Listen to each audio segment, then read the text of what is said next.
مولاي صل وسلم دائما أبدا على حبيبك خير الخلق كلهم. انتہائی مبارکباد کے لائق ہیں آپ لوگ، اور میں آپ کو مبارکباد دیتا ہوں.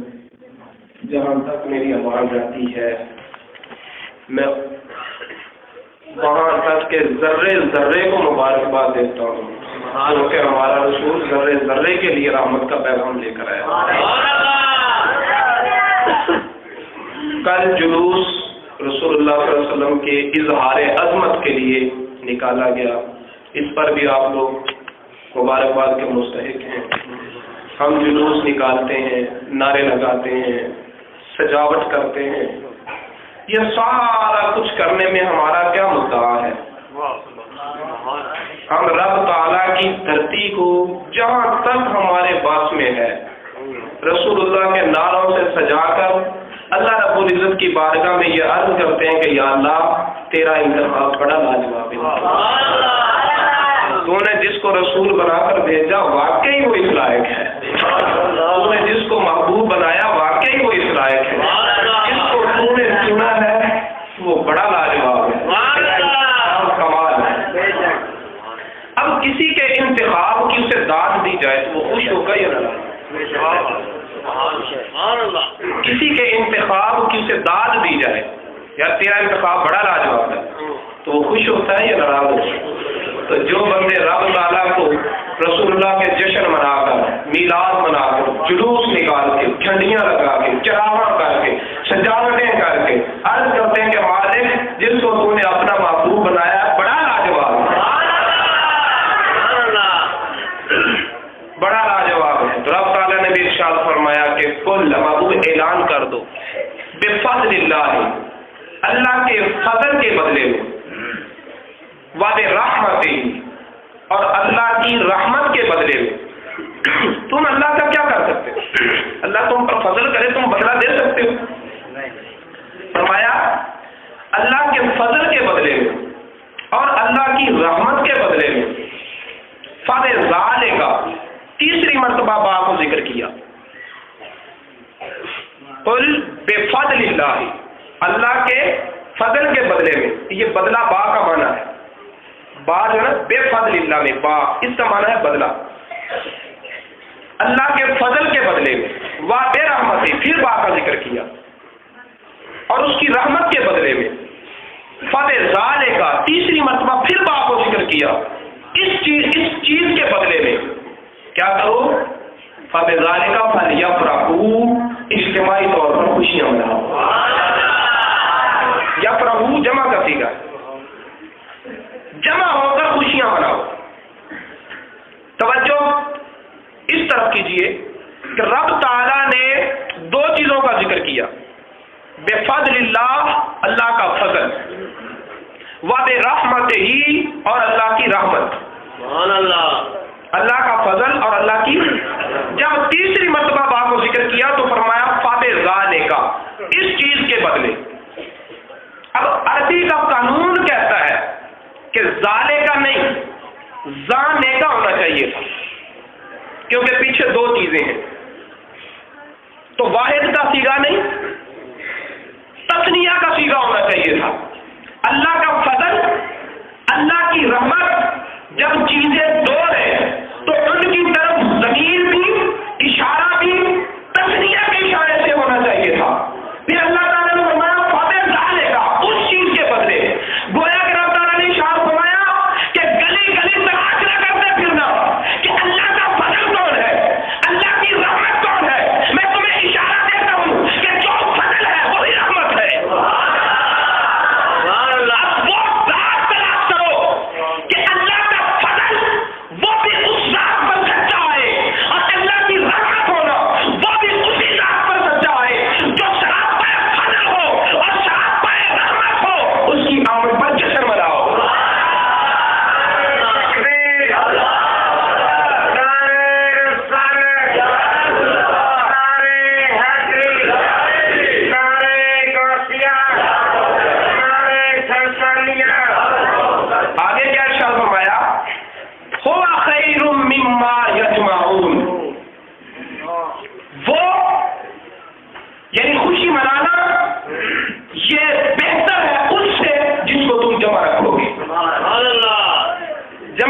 سے بہتر ہے.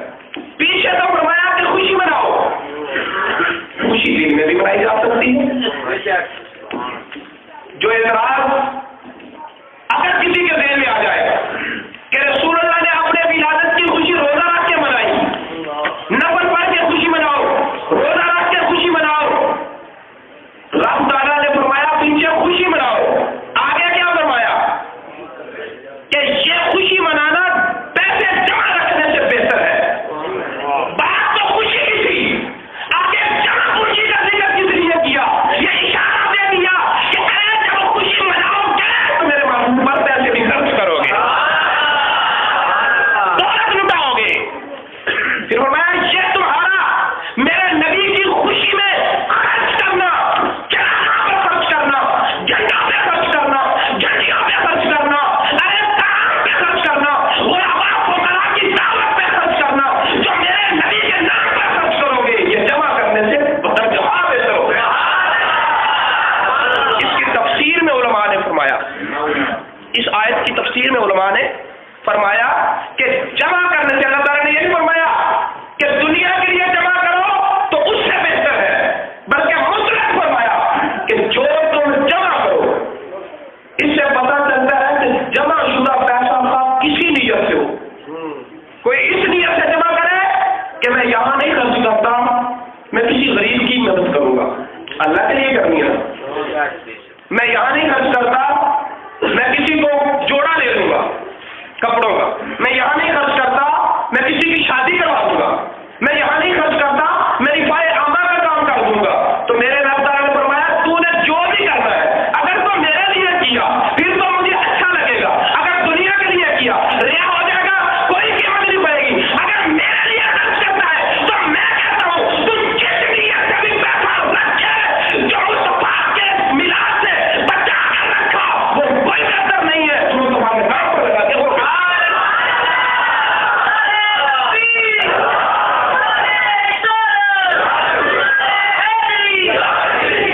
خوشیاں مناؤ. خوشیاں منانے کا تقاضا, اللہ تعالیٰ نے ہمیں انسان بنایا, اللہ تعالیٰ نے ہمیں توجہ ہے نا, یہی انسان تھا. حافظ, 2 ہاتھ, 2 کان, 2 پاؤں, 2 آنکھیں, بولنے کے لیے زبان, سوچنے کے لیے دماغ, ساری چیزیں ان انسانوں میں تھیں جو اپنی اولاد کو اپنے ہاتھوں سے زندہ دفن کرتے. باپ بہت ہو گیا, بیٹے نے ماں سے شادی کر لی, بیوی اور بہن میں کوئی امتیاز نہیں, اولاد کو اپنے ہاتھوں سے دفن کیا جا رہا ہے, مارا جا رہا ہے. انسان تھا جو عبادت کا کیا طریقہ اپناتا تھا کہ اللہ کے گھر کا طواف بھی ننگے ہو کر کرتے تھے. انسان تھا, انسانیت نہ تھی. انسان تھا, انسانیت نہ تھی. پھر جب رسول اللہ صلی اللہ علیہ وسلم آئے تو آپ نے انہیں انسانوں کو انسانیت کا سبق دیا. تو پھر بمانگے بہت یہ کہنے کی اجازت ہے کہ ہمیں انسان کو اللہ نے بنایا لیکن انسانیت مصطفیٰ نے سکھائی. انسان خدا نے بنایا, انسانیت مصطفیٰ نے سکھائی. تو جس نے مصطفیٰ کا میلاد نہ منایا اس نے اپنے انسان ہونے کا حق ادا نہ کیا.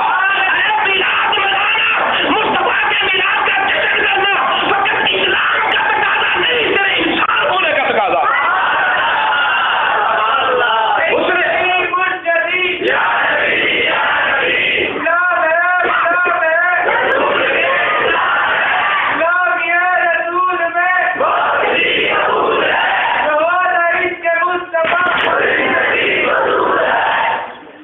میرے بھائی مصطفیٰ کی آمد پہ خوشیاں منانا یہ تقاضا انسانیت ہے, یہ انسانیت کا تقاضا ہے کہ ہم مصطفیٰ کی آمد پر خوشیاں منائیں, اس لیے کہ اس وجود کامل نے انسان کو انسانیت کا سبق دیا.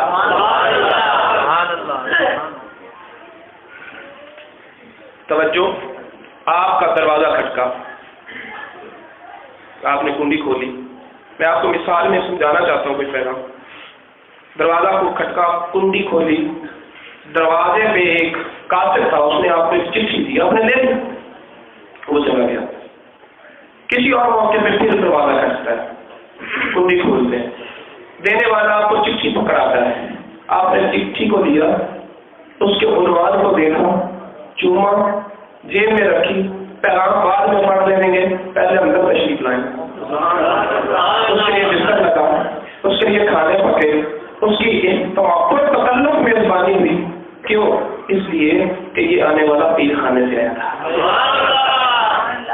یہ آنے والا وہ بھی قاصد تھا، پیغام اس نے بھی دیا، یہ بھی قاصد ہے، یہ بھی پیغام لے کے آیا ہے، لیکن اس کے بھیجنے والے کی عظمت نے تقاضا کیا کہ اس کی عزت کی جائے۔ تو پیر خانے کا احترام جس کی نظر میں ہوگا وہ اس کے طرف سے آنے والے قاصد کی عزت کرے گا، اہتمام کرے گا، تکلف کھانے پکائے گا۔ بات سمجھ آ گئی؟ پتہ چلا کہ آنے والے کی عزت کرنے والے وہ اس عمل سے بتاتے ہیں کہ بھیجنے والے کی ہماری نظروں میں کیا مقام ہے، بھیجنے والے کا ہماری نظروں میں کیا مقام ہے۔ تو پھر مبارک ہو آپ کو کہ آپ نے آنے والے کا جشن منا کر اپنے عمل سے بتا دیا کہ بھیجنے والے کا ہم کتنے عظمت مانتے ہیں، بھیجنے والے کی کیا عظمت ہے۔ اگر آنے والے کا احترام نہ ہو، اس کا مطلب ہے بھیجنے والے کی کوئی قدر نہیں ہماری نظروں میں۔ تو آنے والے کی آمد کا یہ اہتمام کرنا، جشن کرنا، چراغاں کرنا، جلوس نکالنا، اجتماع کرنا، سجاوٹیں کرنا، بناوٹیں کرنا، رنگینیاں کرنا، یہ ہمارا عمل بتاتا ہے کہ ہم نے بھیجنے والے کو کیا مانا ہے۔ بھیجنے والے کی عظمت آنے والے کے ساتھ رویہ بتاتا ہے۔ لیکن کچھ یہ سمجھ لیں کہ پیغام دے دیا، اب جس کا پیغام ہے وہ جانے، پیغام جانے، اور اس کے ساتھ ہمیشہ ہمارا تعلق ہوگا۔ پیغام پہنچ گیا بس ٹھیک، آنے والے کی کیا حیثیت تو بتاؤں گا آپ کو آنے والے کی کیا حیثیت۔ اگر فقط پیغام کی بات ہوتی، توجہ، اگر فقط پیغام کی بات ہوتی تو 1,00,000 کئی ہزار انبیاء پیغام توحید لے کر آئے، پیغام اگر فقط پیغام کی بات ہوتی تو پھر سارے نبیوں کا فقط اتنا کلمہ ہوتا، لا الہ الا اللہ۔ اگر صرف پیغام تو یہی تھا نا، لیکن آدم صفی اللہ کا اضافہ ہے، نوح نجی اللہ کا اضافہ ہے، ابراہیم خلیل اللہ کا اضافہ ہے، اسماعیل ذبیح اللہ کا اضافہ ہے، موسیٰ کلیم اللہ کا اضافہ ہے، عیسیٰ روح اللہ کا اضافہ ہے۔ پیغام کے ساتھ پیغام لانے والے کا حوالہ لازم ہے۔ اگر فقط پیغام کی بات تھی، دعوی توحید کافی تھا۔ بات ہے اب یہ اضافہ ساتھ کس لیے، پتا کس لیے؟ یہاں تو کچھ مانتے ہیں کچھ نہیں مانتے۔ جب اللہ تعالیٰ صاحب کو اپنی بارگاہ میں جمع کرے گا نا، تو پھر جنہوں نے یہاں مانا وہ بھی مانیں گے، جنہوں نے نہیں مانا وہ بھی مانیں گے۔ وہاں تو سب کا دعویٰ یہی ہوگا، لا الہ الا اللہ۔ پھر جو وہاں پر یہ دعویٰ کرے گا نا، اس سے پوچھا جائے گا کہ تیرے دعوے کا ضامن کون ہے؟ دنیا میں تو نے کس کی ضمانت، کون تیرے دعوے توحید کی ضمانت دیتا ہے؟ آج تیرا کہنا کافی نہیں، تجھے اپنے دعوے توحید میں ضامن دینا ہوگا۔ کوئی ضمانت دے گا آدم صفی اللہ، کوئی ضامن دے گا ابراہیم خلیل اللہ، کوئی ضامن دے گا اسماعیل ذبیح اللہ، کوئی ضامن دے گا موسیٰ کلیم اللہ، کوئی ضامن دے گا عیسیٰ روح اللہ۔ ہم ضامن دیں گے محمد رسول اللہ۔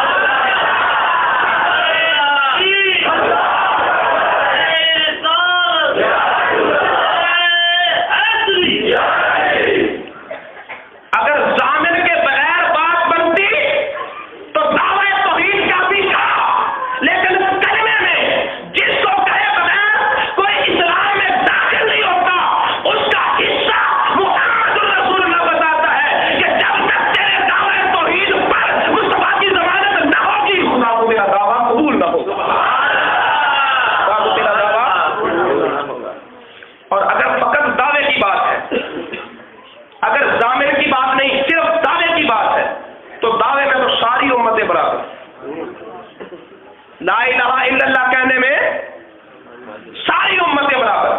حضرت آدم علیہ السلام پہلے انسان, آخری قیامت تک ہونے والا آخری انسان جو لا الہ الا اللہ محمد رسول اللہ کہے گا. وہ دعوے توحید میں تو سب برابر ہے. پھر ہمیں یہ شرف کیوں کہ کنتم خیر امت, ساری امتوں سے بہترین امت تم ہو. کہا نا, ساری امتوں سے بہترین امت تم ہو. خیر الامم کا شرف اور تمغہ تمہیں حاصل ہے. دعویٰ تو ہمارا بھی وہی ہے, لا الہ الا اللہ. اللہ کو ایک ماننے میں تو سب برابر ہے. تو ہمیں فضیلت کیوں ملی؟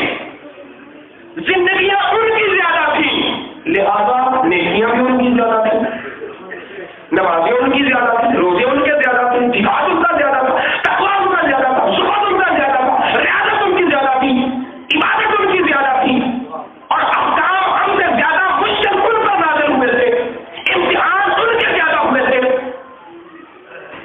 لوہے کے کنگے کے ساتھ وجود ان کا سیدھا گیا.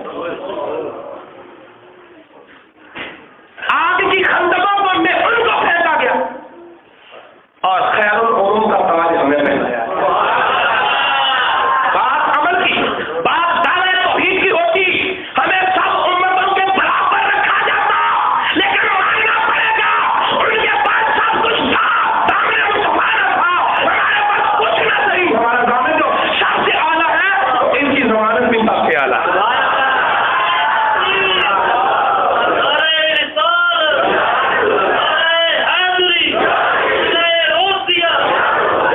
یہ ساری عزتیں, یہ ساری رفعتیں, یہ سارے درجات, یہ ساری بلندیاں, یہ ساری عظمتیں, یہ ہمارے دعوے توحید پر نہیں, ہمارے دعوے توحید پر جو ضامن ہے اس کی وجہ سے.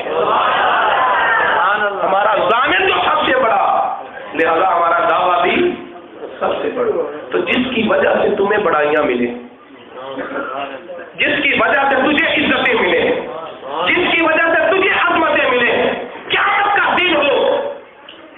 قیامت کا دن ہو, حساب و کتاب شروع نہ ہو رہا ہو, اور ساری امتیں کبھی کسی نبی کے پاس, کبھی کسی نبی کے پاس, کبھی کسی نبی کے پاس, واقعہ آپ نے بارہا سنا ہے, تو سارے مل کے رسول اللہ صلی اللہ علیہ وسلم کے پاس آئے کہ یا رسول اللہ دعا کریں کہ رب تعالیٰ حساب کتاب شروع کرے. اللہ تعالیٰ ناراض ہوگا, حساب ہی نہیں لے گا, ناراض ہوگا, حساب نہیں لے گا, شروع ہی نہیں کرے گا, نہیں میں نہیں حساب لیتا. تو اس وقت اتنی شدت ہوگی, اتنا جلال ہوگا کہ جہنمی بھی کہیں گے ہمارا فیصلہ جہنم ہی ہو جائے, لیکن اس عذاب سے تو جان چھوڑے. حساب ہو, ہمیں جہنم ہی مل جائے, لیکن اس عذاب سے تو جان چھوٹے.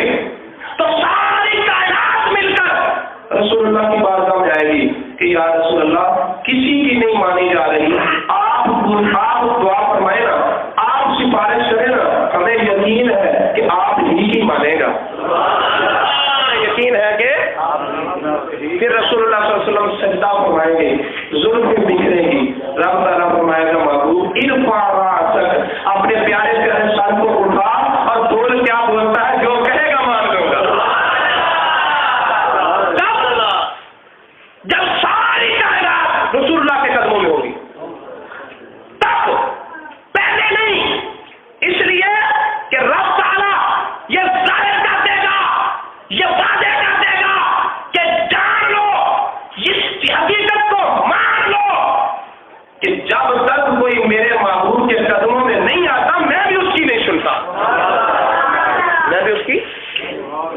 اور میرا وجدان یہ کہتا ہے, میری محبت یہ کہتی ہے کہ اللہ تعالیٰ ایسا پتہ کیوں فرمائے گا, ساری کائنات کو محبوب کی طرف پتہ کیوں لائے گا. اس لیے لائے گا کہ محبوب کو خدا نے ساری کائنات کی طرف بھیجا, جنات کی طرف بھیجا, حیوانات کی طرف بھیجا, رسول سب کا بن کر آیا, کائنات کے ذرے ذرے کی طرف رسول آیا, کسی نے مانا کسی نے نہ مانا. تو اللہ تعالیٰ کی قدرت فیصلہ کرے گی کہ محبوب ایک بار میں نے سب کی طرف تجھے بھیجا تھا, اس وقت تک ان سب کو نہیں چھوڑوں گا جب تک سارے کے سارے تیرے پاس نہ آ جائیں.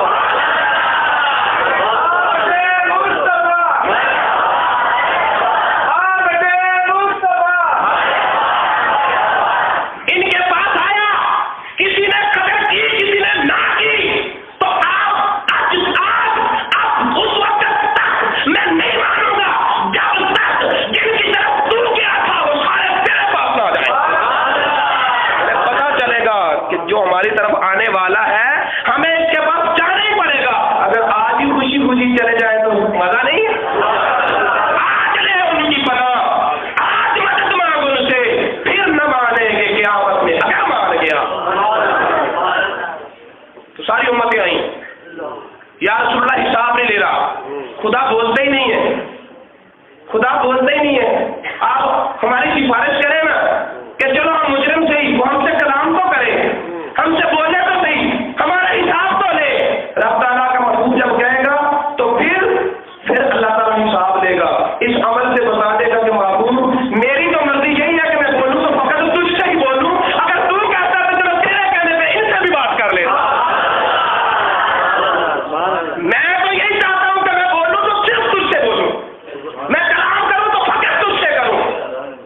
چلو تیرے کہنے پر ان سے بھی بات کر لیتا. حساب کتاب شروع ہوگا. حساب کتاب کا انداز کیا ہوگا؟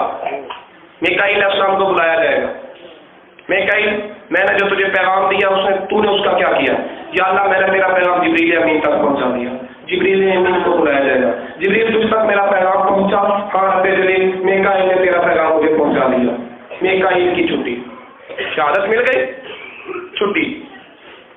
اب جبریل سے پوچھا جائے گا, جبریل امین بتا تو نے میرے پیغام کا کیا کیا؟ یا اللہ میں نے تیرا پیغام تیرے نبیوں تک پہنچا دیا. نبیوں کو بلایا جائے گا. نبیوں سے میرا پیغام تم تک پہنچا؟ ہاں یا اللہ جبریل امین نے تیرا پیغام ہم تک پہنچا دیا. جبریل امین کی چھٹی, ان کا حساب ہو. اب انبیاء سے پوچھا جائے گا, نبیوں بتاؤ تم نے میرے پیغام کا کیا کیا؟ یا اللہ ہم نے تیرا پیغام تیرے بندوں تک پہنچا دیا. اب فرمایا جائے گا کہ جن تک میرا پیغام پہنچایا ان کو بلاؤ. ساری امتیں بلائی جائیں گی. امتوں سے پوچھا جائے گا میرے نبیوں نے میرا پیغام تم تک پہنچایا؟ انکار کر دیں گے. نبی کہیں گے یا اللہ پہنچایا, امتی کہیں گے کوئی نہیں پہنچایا. نبی کہیں گے پہنچایا, امتی کہیں گے کوئی نہیں پہنچایا. تو نبیوں سے پوچھا جائے گا, نبیوں تمہارا کوئی گواہ ہے؟ دعویٰ تو تم بھی کرتے ہو, دعویٰ وہ بھی کرتے, تم کہتے ہو پیغام پہنچا دیا, وہ کہتے ہیں نہیں پہنچایا. اب گواہی کون دے گا؟ نبی کہیں گے ہاں یا اللہ ہمارے گواہ تیرے نبی کے امتی ہیں, ہمارے گواہ تیرے نبی کے. بس یہ توجہ دلانا ہے آپ کو کہ دیکھو تو صحیح کہ ہم ہیں کیا, ہماری راتیں کیسی, ہمارے دل کیسے, ہمارے کردار کیا. کبھی نماز پڑھے کبھی نہ پڑھے, ہمارے نامہ اعمال میں نیکیاں کتنی ہیں, گناہ کتنے ہیں, ہماری اوقات کیا ہے. لیکن شان دیکھو کہ تمہاری گواہی پر نبیوں کا فیصلہ, تمہاری گواہی پر اللہ تعالیٰ نے یہ درجہ تمہیں تمہاری وجہ سے نہیں دیا, تمہارے ضامن کی وجہ سے دیا ہے, تمہارے ضامن کی وجہ سے دیا ہے. اب رسول اللہ صلی اللہ علیہ وسلم نے یہ عزت تمہیں خدا سے دلوائی. اب میرے نوجوان بھائیوں کچھ تو اس مرتبے کا خیال رکھو. اصلاح کی بات کرتا ہوں. نوجوانوں, دوستوں, رب تعالیٰ کے بارگاہ سے رسول اللہ نے تمہیں کون سا منصب لے کر دیا. اب کچھ تو اس منصب کا ہمیں بھی خیال رکھنا چاہیے, رکھنا چاہیے کہ نہیں. تو اس منصب کے پیش نظر نمازیں پڑھیں گے, روزے رکھیں گے, درود پاک پڑھیں گے, صبح شام قرآن پاک کی تلاوت کریں گے. اللہ رب العزت ہم سب کا حامی و ناصر ہو. میں اپنے گفتگو کو آگے لے جاتا ہوں. بات میں یہ کر رہا تھا کہ جس کی وجہ سے ہمیں عزت ملے, ہمیں عظمت ملے, ہمیں منصب ملے, ہمیں مرتبے ملے, پھر ہمیں بھی چاہیے کہ ہم اس کی عزت کو پرچار کریں, عظمت کا پرچار کریں. ہم ڈنکے بجائے اور فخر سے کہیں کہ آ گیا وہ نور والا جس کا سارا نور ہے. کیا کہتے ہیں, وادی وادی بستی بستی دیوانوں کا لارا, سونا آیا کے ساتھ گہنے گلیاں بازار. یہ پرچار کریں, اعلان کریں, فخر کریں اس بات پر کہ ہمیں رسول اللہ کا امتی بنایا ہے. سارے نبیوں پر تیری گواہی. اب تجھے پوچھا جائے گا, ہاں تمہارا کوئی گواہ ہے؟ ہاں یا اللہ ہمارا بھی گواہ ہے. تمہارا کیا گواہ, کون گواہ ہے؟ یا اللہ محمد عربی ہمارا گواہ. رسول اللہ کو پوچھا گیا. اب چلتے ہو, توجہ شدت دلانی ہے, میں آپ کو رسول اللہ کی عظمت کی طرف لے جانا چاہتا ہوں. میکائیل نے کہا یا اللہ تیرا پیغام میں نے جبریل تک پہنچایا. رب تعالیٰ نے جبریل کی گواہی لی. جبریل نے کہا یا اللہ میں نے تیرا پیغام نبیوں تک پہنچایا. رب نے نبیوں کی گواہی لی. بات کہہ دینا کافی نہیں مانا, گواہی لی. میکائیل سے گواہ لیا, جبرائیل سے گواہ لیا, پھر نبیوں نے کہا یا اللہ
پھر اس کی گواہی مصطفیٰ پر ہوتی، لیکن مصطفیٰ کریم صلی اللہ علیہ وسلم پر کوئی گواہ نہیں۔ اور پھر بات دیکھو کہ ہر ایک بات کرے تو گواہ دے، رسول اللہ صلی اللہ علیہ وسلم بات کریں تو رب دے تیرا کہہ دے نہیں کہا، تیرا بول نہیں کافی۔ پتہ کس لیے؟ اس لیے کہ رسول اللہ کا بولنا رسول کا بولنا نہیں، یہ خدا کا بولنا ہے۔ اب تو نے گواہی دے دی، میں نے گواہی دی، تیرا کہنا میرا کہنا، تجھ پر گواہ، اپنے آپ پر میں گواہ کیا بناؤں؟ تیرا کہنا وما ينطق عن الهوى ان هو الا وحي يوحى، محبوب کی شان ہے کہ جو بھی بولتا ہے خدا کا بولنا۔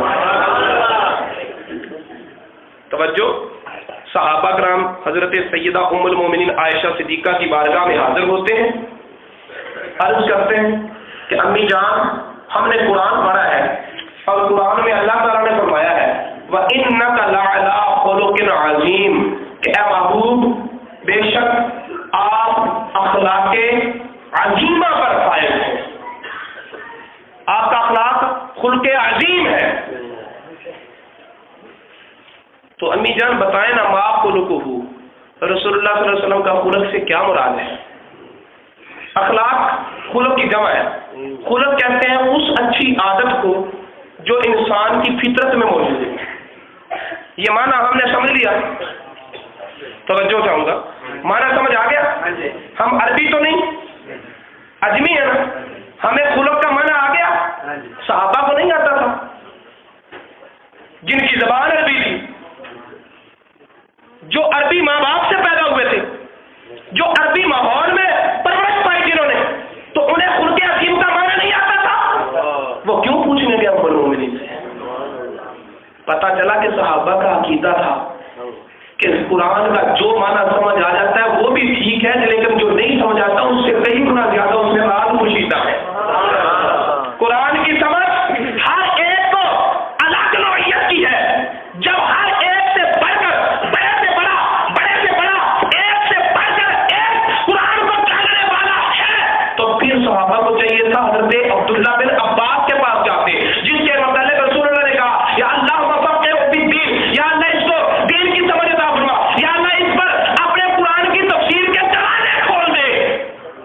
قرآن کو زیادہ سمجھنے والا حضرت عبداللہ بن عباس، صحابی اس کے پاس نہیں گئے، صحابی ام المومنین کے پاس گئے، گویا کہ انہوں نے اپنے عمل سے بتا دیا کہ قرآن کا سمجھنا اپنی جگہ پر حیثیت رکھتا ہے، لیکن قرآن کے جو راز ہیں، قرآن کے جو اسرار ہیں، ان کو وہی زیادہ بہتر جانتا ہے جو رسول اللہ کا زیادہ قریبی ہے۔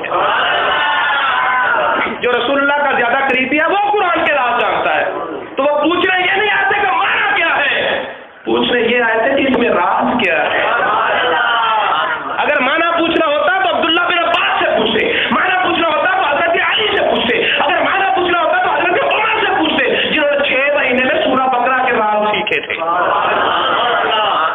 حضرت علی فرماتے ہیں کہ سورہ فاتحہ کی تفسیر لکھو تو 70 اونٹوں کا بوجھ بنتا ہے، اتنی کتابیں بنے کہ 70 اونٹوں پہ لا دی جائے۔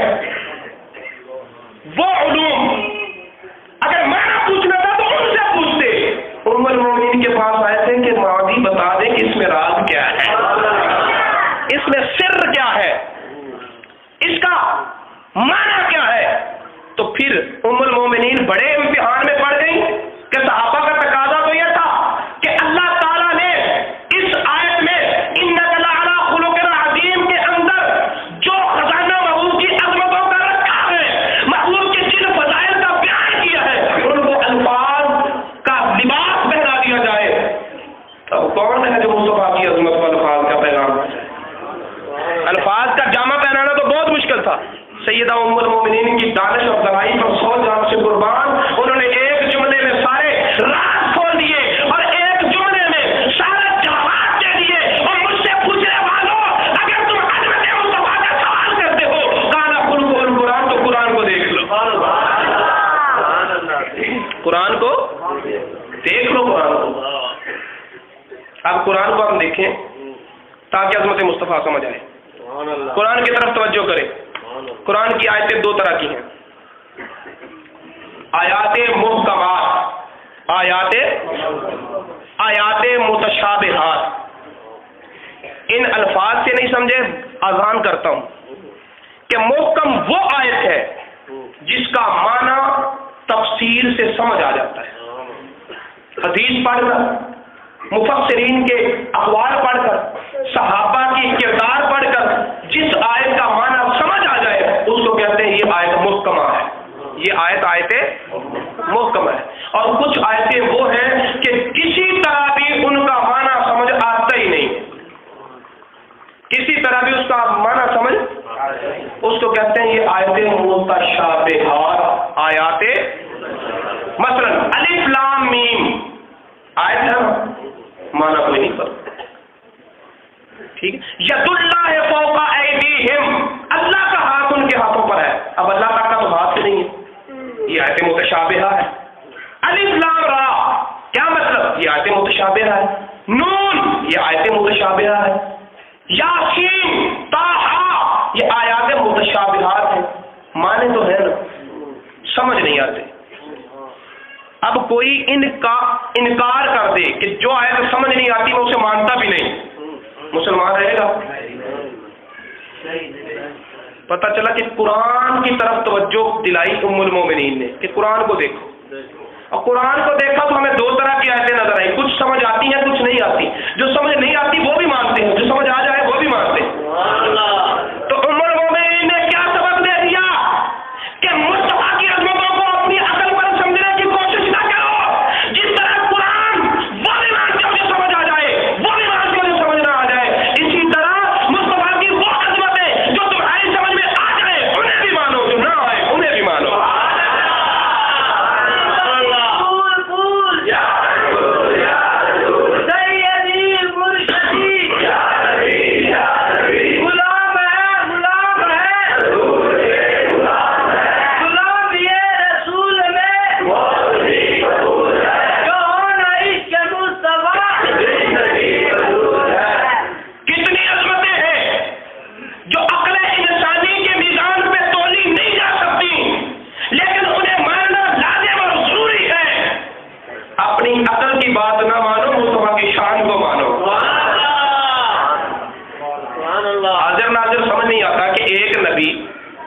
حاضر کیسے، ناظر کیسے، ساری کائنات پر ایک لمحے میں کیسے موجود ہو سکتا ہے؟ ایک لمحے میں ساری کائنات پر موجود کیسے ہو سکتا ہے؟ وہ اپنے گنبد خضرا میں تشریف فرما آرام فرما ہے، ساری کائنات کو وہاں سے ساری کائنات کو کیسے دیکھ سکتا ہے؟ میرا اگر رخ مشرق کی طرف ہے مغرب کو نہیں دیکھ سکوں گا، اگر شمال کی طرف ہے جنوب کو نہیں دیکھ سکوں گا، تو میں نہیں دیکھ سکتا. اگر میں یہ کہوں کہ میں نہیں دیکھ سکتا تو کوئی بھی نہیں دیکھ سکتا، تو یہ تو خرافات ہے. ارے مصطفیٰ کریم ساری کائنات کا مشاہدہ کیسے کرتے ہیں؟ سیدہ نے جواب دے دیا، کیسے کا جواب ملے نہ ملے بس مان لو کہ وہ دیکھتے ہیں. کیسے کا جواب ملے نہ ملے مان لو کہ وہ دیکھتے ہیں. قوم نے حضرت صالح علیہ السلام سے تقاضا کیا کوئی نشان قدرت دکھاؤ، نشان قدرت دکھاؤ. انہوں نے کیا کیا کہ اونٹنی پیدا کر دی پتھر سے قوم کے سامنے. چٹان شق ہوئی، اس سے اونٹنی نکلی اور اونٹنی بھی حاملہ تھی. پھر اونٹنی نے جنم بچہ بھی جنا. وہ اونٹنی جو پتھر سے بنی تھی، وہ اونٹنی جو صالح علیہ السلام کی اونٹنی کا ذکر تو قرآن میں پڑھا ہے نا، آپ نے پڑھا نہیں تو سنا تو ہے نا کہ صالح علیہ السلام نے پتھر سے اونٹنی بنا دی تھی. اور وہ اونٹنی دودھ بھی دیتی تھی، وہ اونٹنی چارہ بھی کھاتی تھی، وہ اونٹنی چلتی بھی تھی، پھرتی بھی تھی، وہ اونٹنی سانس بھی لیتی تھی.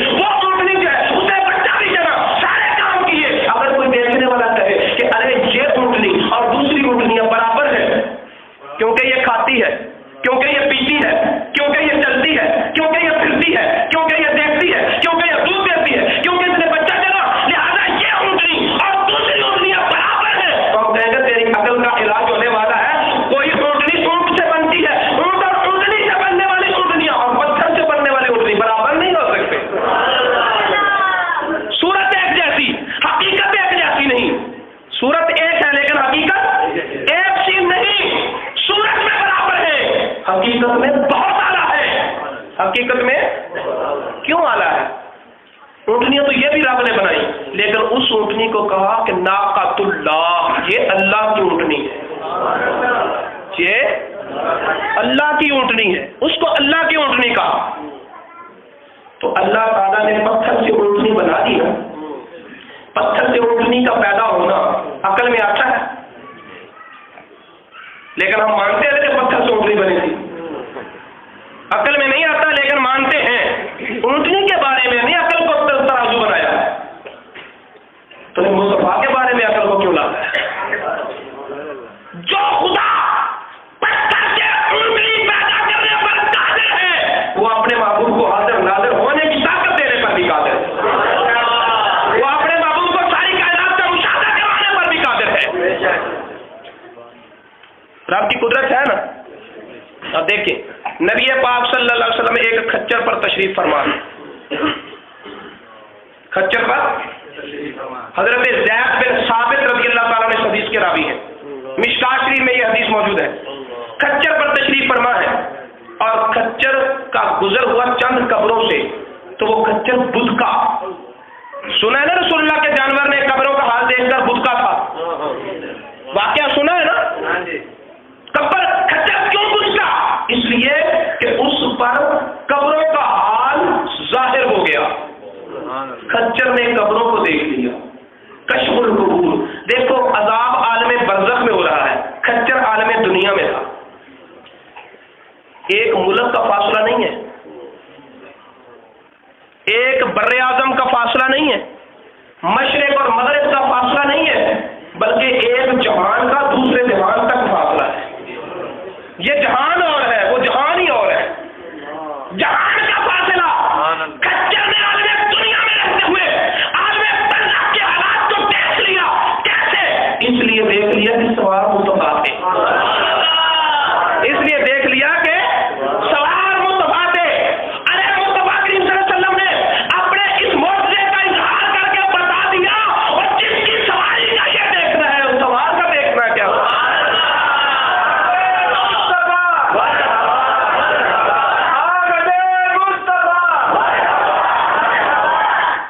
جس سواری کی کہ دیکھنے کی طاقت یہ ہے۔ پھر حضرت عباس رضی اللہ تعالیٰ عنہ نے بھی فرمایا تھا رسول اللہ کی بارگاہ میں، یا رسول اللہ آپ کی نعت لے کر آیا ہوں۔ میرے آقا نے فرمایا سناؤ، اللہ تعالیٰ تیرے منہ کی مور سلامت رکھے۔ نعت پڑھنے والے کو دعا دی کہ سناؤ، اللہ تیرے منہ کی مور سلامت رکھے۔ حضرت عباس نے کیا عرض کیا؟ یا رسول اللہ انتا لما ولدتا استنارت الارض بنورک والافق، یا رسول اللہ جب آپ پیدا ہوئے تھے نا تو آپ کے نور نے پوری زمین کو لپیٹ لیا تھا، ساری زمین کا احاطہ کر لیا آپ کے نور نے، اور آفاق بھی آپ کے نور سے جگمگا اٹھے۔ رسول اللہ صلی اللہ علیہ وسلم نے یہ تو نہیں کہا کہ نہیں عباس میں نور کا ہوں، میں تھا تیرے بھائی حضرت عبداللہ اور حضرت آمنہ رضی اللہ تعالیٰ عنہ ان سے پیدا ہوں، میں کب نور ہوں؟ رسول اللہ نے خاموشی فرمائی اور مسکرائے، پتہ چلا بات سچی ہے، بات سچی ہے کہ نور نے زمین۔ لیکن میں یہ آپ کو توجہ ادھر دلانا چاہتا ہوں کہ حضرت عباس نے جو یہ کہا کہ یا رسول اللہ آپ جب پیدا ہوئے تھے تو ساری زمین کو آپ کے نور نے گھیر لیا تھا۔ حضرت عباس نے ساری زمین دیکھی تھی، ساری زمین کا دعویٰ کیوں کر کیا؟ انہوں نے ساری زمین دیکھی تھی۔ ہم نہ نہیں کر سکتے، جن کا کھچر قبروں کے حال دیکھتا ہے اس کا چچا کتنا دیکھتا ہوگا، ہم نہ نہیں کر سکتے۔ جس کا کھچر، جس کی سواری عالم دنیا میں رہتے ہوئے عالم برزخ کے حالات دیکھ لے تو اس کے چچے کی نگاہ کا عالم کیا ہوگا؟ ارے جس کے چچے کی نگاہ کا یہ عالم ہے تو اس خود محبوب کا عالم کیا ہوگا؟ جن کے غلام کہے کہ نظر تو الى بلاد اللہ جمعا کخاذلۃ علی حکم اتصالی، شیخ عبد القادر جیلانی نے فرمایا ارے میں اللہ کے سارے شہروں کو یوں دیکھ رہا ہوں جیسے ہتھیلی پر رائی کا دانہ دیکھا جاتا ہے۔ تو کانا خلقہ القرآن پر بحث کرتے ہوئے صوفیاء کرام نے پتہ کیا کہا؟ فرمایا کہ جب صحابہ آئے رسول اللہ کے حالات پوچھنے کہ دل کو ٹھنڈا کریں تم سے ذکر مصطفیٰ سن کے، تو امی جان ہمیں رسول اللہ کی عظمتیں سناؤ نا. تو حضرت سیدہ ام المومنین مصطفیٰ کی عظمتیں بیان کرنے کے لیے کہنے لگی کہ میں تمہیں سادہ سی مثال دیتی ہوں کہ مصطفیٰ کریم صلی اللہ علیہ وسلم ذات تو نبی ہے، ذات میں ابدیت ہے، لیکن اس ذات کی جتنی صفتیں ہیں ساری خدا والی ہیں. کیونکہ یہ ذات متصف بے صفات اللہ ہے، متخلق بے اخلاق اللہ ہے، اس میں اپنی ساری صفات فنا ہوگی، یہ باقی باللہ ہو چکے ہیں اور ان کے اندر جھلکنے والی ہر صفت خدا کی صفت ہے. کیونکہ خدا نے کہہ دیا میرے مصطفیٰ کے بولنے کو اس طرح سے بولنا سمجھنا، کیونکہ انہوں نے اپنے بولنے کو فنا کر دیا. اب جب یہ بولتا ہے تو میرا بولنا ہوتا ہے. مصطفیٰ کا بولنا خدا والا، خدا کا بولنا، مصطفیٰ کا دیکھنا خدا کا دیکھنا، مصطفیٰ کا علم خدا کا علم، مصطفیٰ کا چلنا خدا کریم کے ایک جمال کی پر تو مصطفیٰ کی تمام صفتیں خدا کی صفات کا مظہر تھی. لہذا اب دیکھو خدا ہر وقت ہر کائنات کو دیکھ رہا ہے کہ نہیں؟ تو جو مصطفیٰ کریم خدا کی اس صفت کا آئینہ ہو پھر وہ بھی دیکھے گا نا. آئینہ رکھ کے سامنے جلوے دکھا گیا کوئی،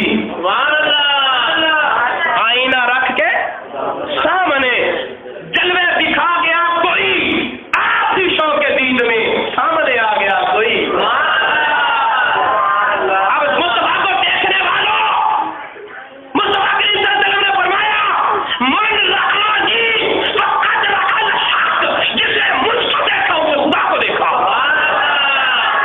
میں خدا نہیں ہوں، میں خدا، مصطفیٰ خدا نہیں ہے لیکن خدا کا آئینہ ہے، ذات مصطفیٰ کی ہے، جلوے سارے خدا کے ہیں. آئینے کی صفت ہے. جب ہم آئینہ دیکھتے ہیں تو پھر آئینے میں جو کچھ نظر آتا ہے وہ ہمارا ہی جلوہ ہے نا، لیکن ہم نہیں ہیں. آئینے میں جو کچھ ہے وہ ایک دوسری ذات ہے اور جو کچھ جس کا عکس ہے وہ اور ہے. آئینے میں جو عکس ہے وہ اور ہے اور خود جس کا عکس ہے وہ ذات. بات سمجھ آ گئی؟ جب ہم نے دیکھا تو آئینے میں جو کچھ تھا، ناک ہمارا، کان ہمارے، آنکھیں ہماری، ہونٹ ہمارے، رخسار ہمارے، رنگت ہماری، ڈیزائن ہمارا، صورت ہماری، جب ہم بولے تو وہ بولے، جب ہم آنکھیں بند کریں تو وہ بند کرے، جب ہم کھولے تو وہ کھولے، جب ہم کوئی حرکت کریں تو اس میں حرکت ہو. وہ سارے کے سارے چلنے ہمارے لیکن ذات ہماری نہیں. ذات اور صفتیں ساری وہی. تو آئینہ رکھ کے سامنے جلوے دکھا گیا کوئی، آئینہ رکھ کے سامنے جلوے دکھا گیا کوئی، آپ ہی شوق کے دید میں سامنے آ گیا کوئی. اب سمجھو کہ مصطفیٰ نے فرمایا جس نے مجھے دیکھا اس نے خدا کو دیکھا. تو ذات مصطفیٰ کی اور ذات خدا کی اور، لیکن مصطفیٰ ذات خدا کا آئینہ، اس آئینے میں جتنے جلوے سب خدا کے ہیں. مصطفیٰ کی ذات سے نظر آنے والے جتنے جلوے ہیں سارے، مصطفیٰ کا بولنا خدا کا بولنا، مصطفیٰ کی اطاعت خدا کی اطاعت، مصطفیٰ کا راضی ہو جانا خدا کا راضی ہو جانا، مصطفیٰ کا کسی کو نوازنا خدا کا نوازنا، مصطفیٰ کا علم خدا کا علم، اپنا کچھ بھی نہیں، جتنے جلوے ہیں سب مصطفیٰ پر خدا کے ہیں، سارے کے سارے جلوے. اب صوفیہ کرام فرماتے ہیں کہ حضرت عائشہ صدیقہ اس راز کو ظاہر کرنے لگی، اس راز کو ظاہر کرنے لگی. پھر اللہ کی غیرت غالب آئی تو آپ نے پوشیدگی میں کہہ دیا کہ کان خلق قرآن، عظمت مصطفیٰ کو دیکھنا ہے تو قرآن کو دیکھو. قرآن ہے تو اللہ کا کلام لیکن ساتھ مصطفیٰ کا کلام، اللہ کا کلام ہے اور مصطفیٰ کا کلام ہے. ٹھیک ہے؟ تو میرے دوستو، ہمارا رسول وہ عظیم رسول ہے کہ ہر کائنات میں جتنے نبی ہیں، نبیوں میں بھی خدا اور مخالق اور مخلوق کے درمیان کوئی نہ کوئی درمیان میں واسطہ ہے. ساری مخلوق میں کسی کا خدا کے ساتھ ڈائریکٹ تعلق نہیں ہے. اگر نبی تھے تو ان سے بھی تو اللہ تعالیٰ نے پہلے وعدہ لیا نا. ڈائریکٹ تعلق کسی کا خدا اگر کسی کا ڈائریکٹ تعلق ہو تو پھر اس سے گواہ مانگنے کی ضرورت نہیں ہے. تو اللہ تعالیٰ نے قیامت کے دن سب سے گواہ مانگنے ہیں. پتہ چلا کسی کا بھی ڈائریکٹ تعلق خدا کے ساتھ نہیں. اگر خدا اور مصطفیٰ ان کے درمیان کوئی دوسرا نہیں ہے، اگر خدا اور خالق و مخلوق میں سے کوئی ایسا ہے جس کے ساتھ خدا کا ڈائریکٹ رابطہ ہو تو فقط مصطفیٰ کی ذات ہے کہ مصطفیٰ اور خدا کے درمیان کوئی تیسرا نہیں. اور اس کے علاوہ خدا اور اپنی تمام مخلوقات میں جو بھی ہو اس کا ڈائریکٹ خدا سے تعلق نہیں، درمیان میں کوئی نہ کوئی واسطہ ہے. لیکن مصطفیٰ کی ذات وہ ہے کہ جن کے اور خدا کے درمیان کوئی واسطہ نہیں، کوئی واسطہ نہیں ہے. تو وہ محبوب ہماری طرف آیا. اب اس سے بڑھ کر نعمت کیا ہوگی، اس سے بڑھ کر فضل کیا ہوگا. اور اگر ہم نے اس نعمت پر خوشیاں نہیں منانی تو کس نعمت پر خوشیاں منانی ہے؟ اگر اس نعمت کا شکر نہیں ادا کرنا تو کس نعمت کا شکر ادا کرنا ہے؟ منائیں گے خوشیاں، دھوم دھام سے منائیں گے خوشیاں، رعنائی یہ خیال کا پیکر بنائیں گے، لوہو قلم بھی رخ سے مسلسل میں آئیں گے. زندہ رہے تو اگلے برس کو ہم ریاض اس سے بھی بڑھ کے جشن ولادت منائیں گے. مولاي صل وسلم دائما أبدا على حبيبك خير الخلق كلهم.